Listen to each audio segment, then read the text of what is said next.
राधा स्वामी जी। आज का सत्संग तीसरी पातशाही श्री गुरु अमरदास जी महाराज की वाणी में से लिया जा रहा है और सत्संग बड़ा ही महत्वपूर्ण और रूहानियत से भरा है। आप शब्द शुरू कर रहे हैं, किस हो सेवी क्या जप करे, सतगुर पूछो जाए। सतगुर का पाना मन लें, विचों आप गवाए। एहा सेवा चाकरी, नाम वसे मन आए। नामे ही ते सुख पाइए, सच्चे शब्द सुहाए। आप एक सवाल से शब्द शुरू कर रहे हैं कि किस हो सेवी क्या जप करे, कि सेवा किसकी करनी है और जप किसका करना है। ये जीवन की मुक्ति कैसे होगी, ये आप सतगुर से पूछो, क्योंकि सतगुर ही है जो हमें इस भवसागर से पार लगा सकता है। अब सवाल पैदा हुआ कि ये जीवन की मुक्ति हमें क्यों चाहिए। तो आप फरमाते हैं, धर्म ग्रंथों में अनेक प्रकार की मुक्ति का वर्णन है, परंतु जीवन मुक्त होने को सबसे उत्तम माना गया है। जीवन मुक्ति के दो पहलू हैं। जीवन मुक्त का एक अर्थ हमेशा की मुक्ति है। शास्त्रों में जिन युक्तियों का वर्णन मिलता है, उनमें जीव एक निश्चित अवधि के लिए जन्म मरण के बंधन से मुक्त रहता है और उस अवधि के समाप्त हो जाने पर उसे फिर जन्म लेना पड़ता है। जीवन मुक्त का अर्थ सदा के लिए जन्म मरण के बंधनों से मुक्त होना है। यह अवस्था आत्मा को परमात्मा में अभेद करने से प्राप्त होती है। जिसने अपनी आत्मा को प्रभु में अभेद कर लिया, वही सच्चे अर्थों में जीवन मुक्त है। जीवन मुक्त का दूसरा पहलू जीते जी आत्मा को परमात्मा में अभेद करके जन्म मरण के बंधनों से आजाद होना है। संत नामदेव जी की वाणी है, मुए हुए यू मुक्ति देओगे, मुक्ति न जाने कोयला। कि मृत्यु के बाद मुक्ति की प्राप्ति केवल एक भ्रम या अंधविश्वास है। जो व्यक्ति जीते जी अनपढ़ है, वह मरने के बाद विद्वान नहीं हो सकता। जो जीते जी चोर और डाकू है, वह मरने के बाद संत महात्मा नहीं बन जाता। इंसान जो कुछ भी प्राप्त करता है, जीते जी करता है। इसी तरह सच्ची मुक्ति भी केवल सतगुरु के उपदेश अनुसार नाम के अभ्यास द्वारा जीते जी आत्मा को परमात्मा में लीन करने से प्राप्त हो सकती है। हमारा आवागमन के चक्कर से बंधे रहने का कारण हमारे कर्म हैं। कर्म का संचालक भाग अहम है। पूर्ण सतगुरु का शिष्य मन चाहे कर्म करने की बजाय अपने जीवन को सतगुरु के उपदेश अनुसार ढालने का यत्न करता है और साथ में सतगुरु की बताई युक्ति के अनुसार अपने ध्यान को अंतर में एकाग्र करके प्रभु के नाम में लीन करने का यत्न करता है। नाम के अभ्यास द्वारा उसमें प्रारब्ध को प्रभु का भाना समझकर खुशी खुशी स्वीकार करने की शक्ति पैदा हो जाती है। वह आगे के लिए पाप कर्मों से बचता है और पूर्व जन्म के संचित कर्मों का नाश कर लेता है। जब वह नाम के अभ्यास द्वारा दूसरे रूहानी मंडलों भाव त्रिकटी को पार कर लेता है, तो वह कर्म और फल के दायरे से ऊपर उठ जाता है और रूहानी तरक्की करता हुआ अंत एक दिन परमात्मा में समाकर सच्ची मुक्ति प्राप्त कर लेता है। पर ये राह सिर्फ सतगुरु और परमात्मा ही बता सकता है।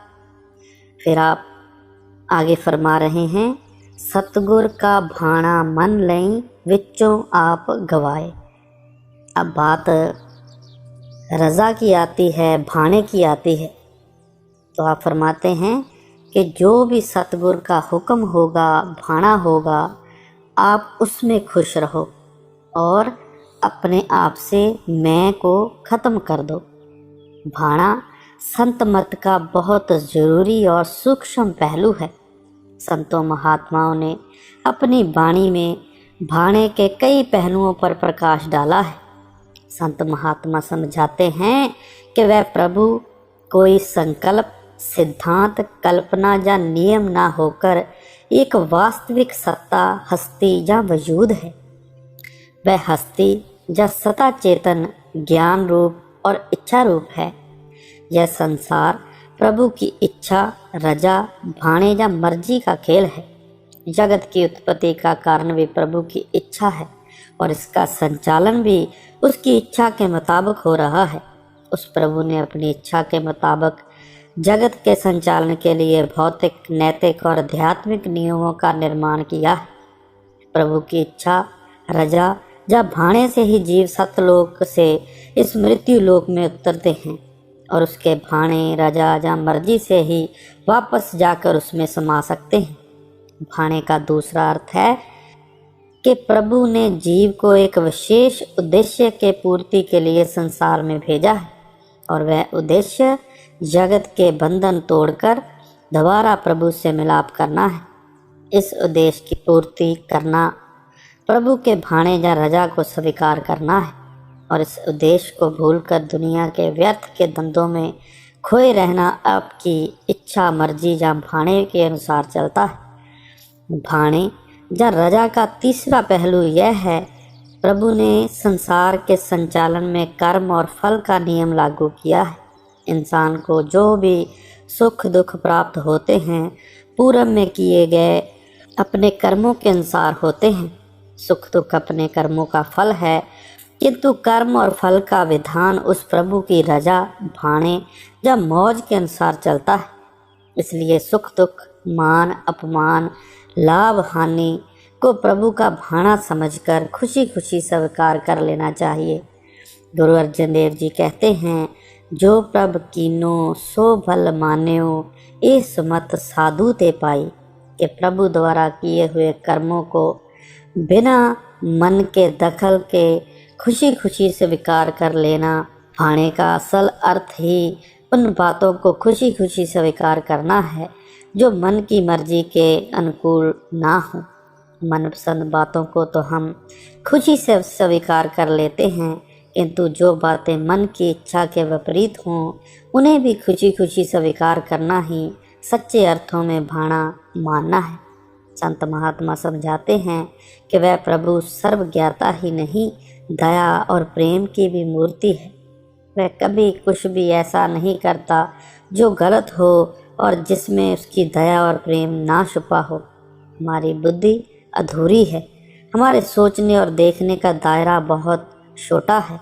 हमें ना भूत में किए हुए का ज्ञान है, ना ही भविष्य में होने वाले का। इसलिए संत महात्मा हमें प्रभु पर भरोसा रखते हुए उस द्वारा किए हुए सब कार्य खुशी खुशी मान लेने का उपदेश देते हैं। गुरु अर्जन साहब का उपदेश है, जो प्रभ कीते आपने सोई कहिए धन। के भाणे का एक अन्य पहलू दुख और सुख में विचलित हुए बिना हमेशा प्रभु भक्ति में लगे रहना है। सुख दुख और उतराव चढ़ाव जीवन के अभिन्न अंग हैं। यदि हम सुखों में खोकर दुखों से घबराकर प्रभु को भुला देंगे तो हम कभी भी उसकी भक्ति नहीं कर पाएंगे। संत नामदेव जी की वाणी है, जे राज दे ता कवन वडाई, जो भीख मंगवाए ता क्या घट जाई। गुरु रामदास जी भी कहते हैं, जे सुख देता तुझे आराधे, दुख भी तुझे थे आई, जे भुख देता इत ही राजा, दुख विच सुख मनाई। आप बड़ी सुंदर उदाहरण देकर समझा रहे हैं। दोनों महात्मा सुख दुख और मान अपमान को प्रभु का भाणा मानते हुए अपना ध्यान उसकी भक्ति में लीन रखने का उपदेश देते हैं, क्योंकि यही सुख और दुख की द्वैत से ऊपर उठने का सच्चा साधन है। भाणे, हुक्म या रजा का एक अन्य पहलू यह है कि जिस प्रभु ने संसार की रचना की है और इसके संचालन के सब नियम बनाए हैं, उसने सृष्टि की रचना करते समय ही आत्मा के परमात्मा से मिलाप के साधन और मार्ग का विसर्जन कर दिया। वह साधन या मार्ग शब्द या नाम है जो हर एक इंसान के अंदर है। शब्द या नाम द्वारा आत्मा को परमात्मा में लीन करने का यत्न करना परमात्मा का भाणा मानना है, और दूसरे किसी भी साधन द्वारा परमात्मा से मिलाप करने का यत्न करना मन मर्जी करना है। गुरु नानक साहब कहते हैं, एक को नाम हुक्म है नानक, सतगुर दिया बजाई जियो। परमात्मा के 10-20 हुक्म नहीं हैं, उसका हुक्म या भाणा पल पल बदलने वाला नहीं है। उसका भाणा एक निरंतर और परिवर्तन रहत है। वह भाणा नाम के साथ लिव जोड़ना है। नाम प्रभु का रूप है। नाम निराकार प्रभु की क्रियाशील इच्छा या रजा है। इसलिए अपने आप को नाम में लीन कर देना ही खुद को प्रभु की रजा में लीन कर देना है। नाम का रूप हो जाना ही प्रभु की रजा का रूप हो जाना है। गुरु नानक साहब कहते हैं कि हुक्म शब्द जब भाणे की पहचान आत्मा को शब्द में लीन करने से प्राप्त होती है। हुक्म जिन्नानु मन्निया तिन अंतर शब्द वसाया। गुरु अर्जन देव जी कहते हैं, हुक्म बूझे सोई परवान, सच्चा शब्द या का निशान। कि सतगुरु अपनी हस्ती नाम में भेद करके प्रभु का रूप हो चुका है। इसलिए इस नश्वर संसार में वह प्रभु की रजा या साक्षात रूप बनकर आते हैं। कबीर साहब कहते हैं, कहो कबीर हम धुर के भेदी, लाए हुक्म हजूरी। हजरत ईसा कहते हैं कि मैं यहाँ अपनी नहीं बल्कि उस पिता की इच्छा पूरी करने के लिए आया हूँ जिसने मुझे यहाँ भेजा है। गुरु अर्जन साहब कहते हैं, हो आपको बोलना जानदा, मैं कहया सब हुक्माओ जियो। कोई भी पूर्ण महात्मा अपनी इच्छा हुक्म जब भाणे को मानने वाले के लिए संसार में नहीं आता, वह स्वयं उस प्रभु की रजा में रहता है और संसार को भी प्रभु की रजा में रहने की युक्ति सिखाता है, क्योंकि इसमें ही इंसान का सच्चा और अंतिम भला है। गुरु अमरदास जी कहते हैं, भाणे ते सब सुख पावे, संतो अंते नाम सखाई। कि जो लोग अपनी मन की इच्छा को उस प्रभु के भाणे के अधीन कर देते हैं, वह आवागमन के बंधनों को तोड़कर परम सुख के अमर धाम में पहुंच जाते हैं। और जो अपने मन के अधीन चलते हैं, जब मन का भाणा मानते हैं, वह प्रभु से बिछड़कर सदा आवागमन की चक्की में पिसते रहते हैं। हम रोज यह महावाक्य सुनते हैं, नानक नाम चढ़ती कला, तेरे पाणे सरबत दा भला। अरदास में ये लाइन आती है, ये कहना भी ठीक है कि प्रभु से सबका भला मांगना चाहिए, परंतु वास्तविकता यह है कि प्रभु तो हमेशा भला ही कर रहा है, लेकिन हम सबका असल भला प्रभु के भाणे में आने में है। और भाणे में आ जाने की यह चढ़ती कला का असल बढ़ाई नाम के साथ लिव जोड़ने से प्राप्त होती है। बिना भाणे में रहे यानी बिना नाम की कमाई के सच्चे सुख और सच्ची शांति की आशा रखना निपट अज्ञानता है। अपनी दूसरी कड़ी में गुरु अमरदास जी फरमा रहे हैं, मन मेरे अन दिन जाग हर चेत, अपनी खेती रख ले गूंज पड़ेगी खेत।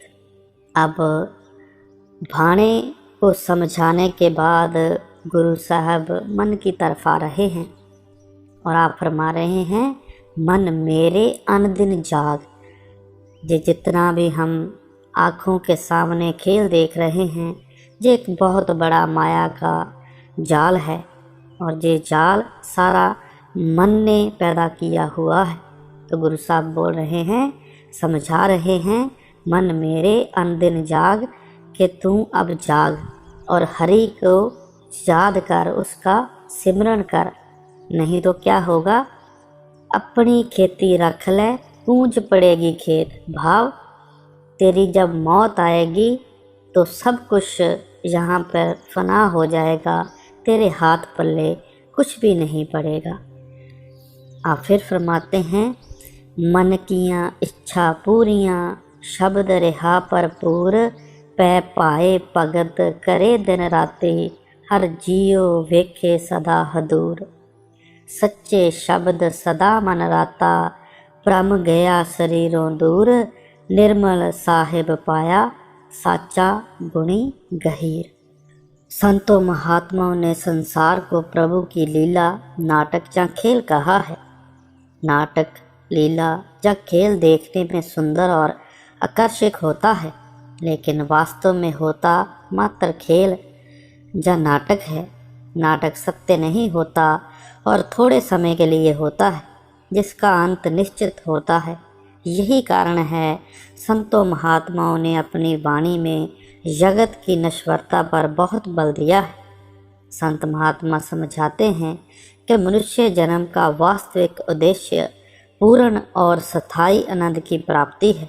पूर्ण और स्थायी आनंद केवल पूर्ण और स्थायी पदार्थ में से ही मिल सकता है। संसार और इसके सब पदार्थ अपूर्ण और अस्थायी हैं। यहाँ कुछ भी पूर्ण और सदैव रहने वाला नहीं है। माता पिता, भाई बहन, पति पत्नी, धन दौलत, मान वड्याई की तो बात ही अलग रही। सूरज, चांद, सितारे, सागर, पर्वत भी स्थायी नहीं हैं। संसार की नश्वरता के बारे में बाबा फरीद जी एक श्लोक में कहते हैं, फरीदा रुत्ती फिरी वन कंबिया, पत झड़ झड़ पाहे, चारे कुंडा ढूंढियाँ, रहन के थाऊ नाहे। क्या आप कहते हैं कि जिस तरह पतझड़ के मौसम में सारे जंगलों वृक्षों के पत्ते झड़ जाते हैं, उसी तरह संसार के हर कोने में मृत्यु का डंका बज रहा है। संसार का कोई कोना मृत्यु की पहुंच से परे नहीं है। सारी की सारी त्रिलोकी परिवर्तनशील और नाशवान है। इस पर काल का पहरा है। काल का अर्थ परिवर्तन भी है, मृत्यु और विनाश भी है। प्रभु ने इस जगत को अधूरा और नाशवान बनाया है, क्योंकि केवल अधूरे और नाशवान जगत में ही पूर्ण और अविनाशी जगत में जाने की लालसा पैदा हो सकती है। संतों महात्माओं ने अपनी वाणी में संसार की नश्वरता के विस्तृत दृश्य प्रस्तुत किए हैं। वे जीवात्मा को संसार की वास्तविकता से परिचित करवाना चाहते हैं।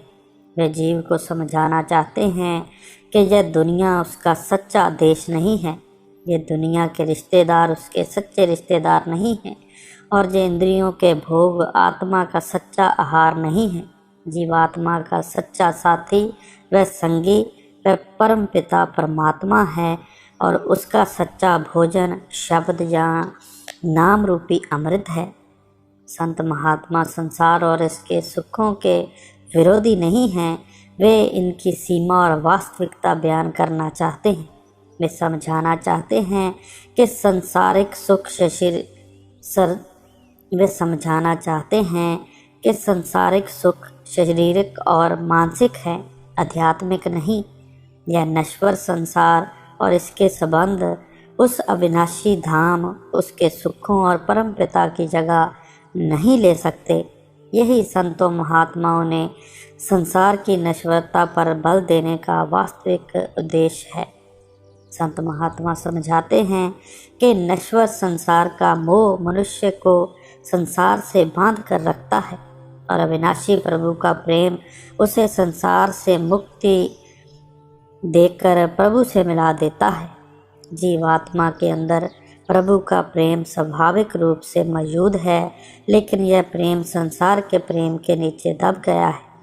जब जीव किसी ऐसे पूर्ण पुरुष की संगत में आता है जो प्रभु में समाकर प्रभु का रूप हो चुका है और जिसके अंदर प्रभु के प्रेम का सागर उमड़ रहा है, तो जीवात्मा के अंदर भी धीरे धीरे प्रभु का सोया हुआ प्रेम जागृत होना शुरू हो जाता है।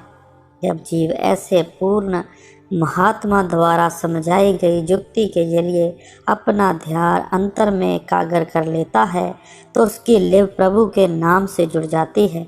इस तरह वह इस अधूरे और नश्वर संसार के मोह से मुक्त होकर उस अविनाशी प्रभु में लीन हो जाता है। अपनी अगली कड़ी में गुरु अमरदास जी क्या फरमा रहे हैं, जो जागे से उबरे सूते गए महाए, सच्चा शब्द ना पछाण्यो, सुपना गया विहाए, सुंजे कर का पौना, जूं आया त्यों जाए, मनमुख जन्म बिरथा गया, क्या मुँह देसी जाए। आप फरमा रहे हैं कि जो इस जगत में जाग गए वो तर गए, इस भव सागर से पार हो गए, सूते गए महाए भाव, वो अपने आप को लुटा दिया उन्होंने, कुछ नहीं किया, जैसे आए वैसे चले गए। उन्होंने सच्चे शब्द की पहचान नहीं की और सुपने की तरह आए और सुपने की तरह ही चले गए। अब सवाल पैदा होता है कि ये सच्चा शब्द और नाम क्या है। सतमत या गुरमत को नाम मार्ग या शब्द मार्ग भी कहा जाता है, क्योंकि इसमें नाम या शब्द के अभ्यास द्वारा आत्मा को परमात्मा में लीन करने का उपदेश दिया जाता है। संत सतगुरु अपनी शरण में आने वाले जिज्ञासु को नाम या शब्द की कमाई का साधन और नाम के अभ्यास द्वारा सुरत को अंतर में शब्द में लीन करने की विधि समझाते हैं, जिस सुरत शब्द योग भी कहा जाता है। नाम या शब्द दो प्रकार का है। संतों महात्माओं ने परमात्मा के अनंत गुणों के आधार पर उसके जो अनेक नाम रखे हैं उन्हें वर्णात्मक, गुणवाचक या सिफाती नाम या शब्द कहा जाता है। नाम या शब्द का दूसरा भेद धुनात्मक है। धुनात्मक नाम या शब्द परमात्मा से आ रही शक्ति की वह ध्वनि है जो ध्यान को आँखों के पीछे और मध्य एकाग्र करके ही सुनाई देती है। संतों महात्माओं ने इसे सच्चा शब्द या सच्चा नाम कहा है। अनंत भाषाओं में रखे गए परमात्मा के सब वर्णात्मक नाम समय, स्थान या काल की सीमा में हैं, परंतु अंतर में आत्मा द्वारा अनुभव किया जाने वाला सच्चा नाम या शब्द परमात्मा की तरह अमर और अविनाशी है। यह नाम अंतर है, बाहर नहीं। गुरु नानक साहब कहते हैं, देही अंतर नाम निवासी, आपे करता है अविनाशी। आप कहते हैं कि नाम हमारे अंदर है, उस अविनाशी कर्ता का रूप है।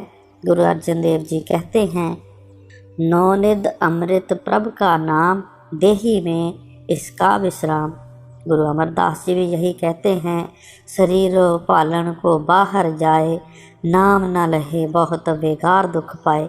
आप सावधान करते हैं कि शरीर से बाहर नाम की तलाश करने वालों को सिवाय परेशानी के कुछ भी हाथ नहीं लगता। संत महात्मा समझाते हैं कि अलग अलग भाषाओं में रखे गए परमात्मा के अनेक नाम हैं, लेकिन आँखों के पीछे आत्मा के अनुभव में जाने वाला आत्मा के अनुभव में आने वाला सच्चा नाम एक है। यह सब तरह की द्वैत से परे है और ऊपर है। यह नाम या शब्द किसी का बनाया हुआ नहीं है। गुरु नानक साहब कहते हैं, अपने आप साजियो, आपने रचियो नाओ, दुई कुदरत साजिए कर आसन डिठो जाओ। परमात्मा ने अपने और नाम की रचना भी स्वयं की है। फिर उसने नाम द्वारा सारी सृष्टि का सृजन किया। इसीलिए संतों महात्माओं ने नाम को ही परमात्मा या उसकी सृजनात्मक शक्ति कहा है। गुरु नानक देव जी कहते हैं, घर घर नाम निरंजना, सो ठाकुर मेरा। कि हर घट में समाया हुआ नाम ही सच्चा ठाकुर या परमेश्वर है।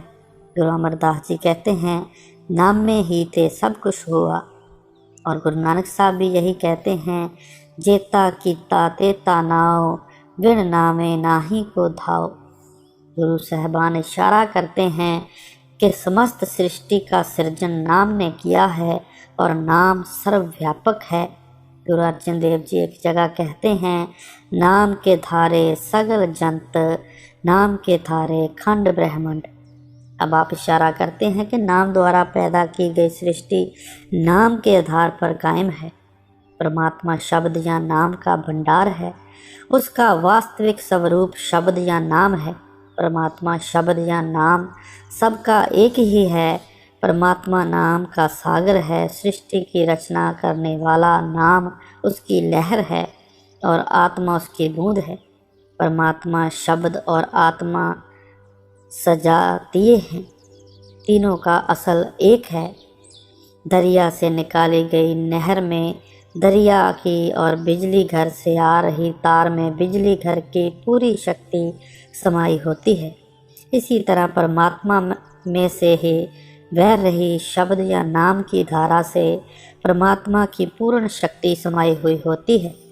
जब तक बिजली घर में है यह अरूप है। जब यह कार्यशील होती है तो जगह जगह इसका प्रकाश और प्रभाव दिखाई देता है। सचखंड में बैठा परम पिता निर्लेप है। उससे बह रही शब्द या नाम की धारा उसका क्रियाशील रूप है। यह शक्ति ही सचखंड से नीचे उतरकर समस्त खंडों ब्रह्मांडों का निर्माण करती है। यह शक्ति ही पूर्ण अदृष्ट और दृश्यमान सृष्टि की रचिता है और यह शक्ति ही समस्त सृष्टि का वास्तविक आधार है। जब तक यह शक्ति सृष्टि में समाई रहती है सृष्टि कायम रहती है। जब वह प्रभु अपनी मौज से इस शक्ति को सृष्टि से निकालकर अपने में वापस मिला लेता है तो रचना प्रलय का शिकार हो जाती है। आप समझाते हैं कि परमात्मा से छोटी कोई भी चीज आत्मा को परमात्मा से नहीं मिला सकती। शब्द परमात्मा का रूप है, इसलिए अपने अंदर आँखों के पीछे शब्द को पकड़कर ही आत्मा परमात्मा में समा सकती है। संत महात्मा समझाते हैं कि नाम के अभ्यास द्वारा आत्मा के आँखों के पीछे और मध्य में एकाग्र होने पर साधक को शब्द की अलौकिक ध्वनि सुनाई देती है और शब्द का अनुपम प्रकाश दिखाई देता है। शब्द की शक्तिशाली ध्वनि आत्मा को इस तरह अपनी तरफ खींचती है जिस तरह एक शक्तिशाली चुंबक छोटी सी सुई को अपनी तरफ खींचता है। शब्द या नाम की ध्वनि को सुनकर आत्मा आंतरिक मंडलों का रुख कायम कर देती है और शब्द के प्रकाश को देखती हुई सारे रूहानी आंतरिक मंडलों को पार करती हुई शब्द के स्रोत उस परम पिता परमात्मा में समा जाती है। अपनी आखिरी कड़ी में गुरु अमरदास जी क्या फरमा रहे हैं? सब किश आपे आप है हौमे विच कहन ना जाए। गुर के शब्द पछाणिए दुख हौमे विच गवाए। सतगुर सेवन अपना हो तिन के लागो पाए। नानक दर सच्चे सचियार है और तिन बलिहारे जाओ।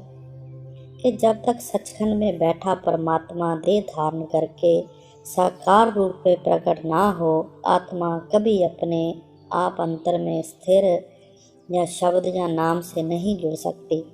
संतों महात्माओं ने सतगुरु को देहधारी शब्द कहा है। संत सतगुरु ने अपनी आत्मा शब्द में लीन करके परमात्मा से मिलाप हासिल किया होता है। वह शब्द के अभ्यास द्वारा आत्मा को परमात्मा में भेद करने की युक्ति का ज्ञाता होता है। वह अपनी शरण में आने वाले साधक को शब्द के अभ्यास द्वारा अंतर में आत्मा को शब्द में लीन करने की युक्ति समझाता है और उसे अपनी लिव शब्द से जोड़ने में अनेक प्रकार की सहायता देता है। यूँ कह सकते हैं कि सतगुरु के रूप में बाहर प्रकट शब्द जीवात्मा को अंतर में शब्द या नाम से जोड़ने में और अंतर में शब्द के रूप में कार्यशील परमात्मा उसे अपने साथ मिलाने में सहायता देता है। अमरदास जी कहते हैं, एको नाम तारे संसार गुर प्रसादी नाम प्यार। बिन नामे मुक्ति किन ना पाई पूरे गुर ते नाम भले पाई। आप कहते हैं कि सारे संसार को मुक्ति देने वाले नाम रूपी परम तत्व की प्राप्ति सतगुरु की दया मेहर से होती है। गुरु अर्जन देव जी कहते हैं, जिस नामे को तरसे बहु देवा सगल भगत जाकी करते सेवा। अनाथा नाथ दीन दुख भंजन सो गुर पूरे ते पाए। आप समझाते हैं कि नाम रूपी सार पदार्थ जो सब भक्तों का इष्ट है और जिसके लिए देवी देवता भी तरसते हैं उनकी प्राप्ति केवल पूरे गुरु से होती है। नाम का मूलक धन सतगुरु से प्राप्त होता है, लेकिन प्राप्त उसे होता है जिस पर प्रभु दया मेहर करता है। गुरु अमरदास जी कहते हैं, नामे जेवड हो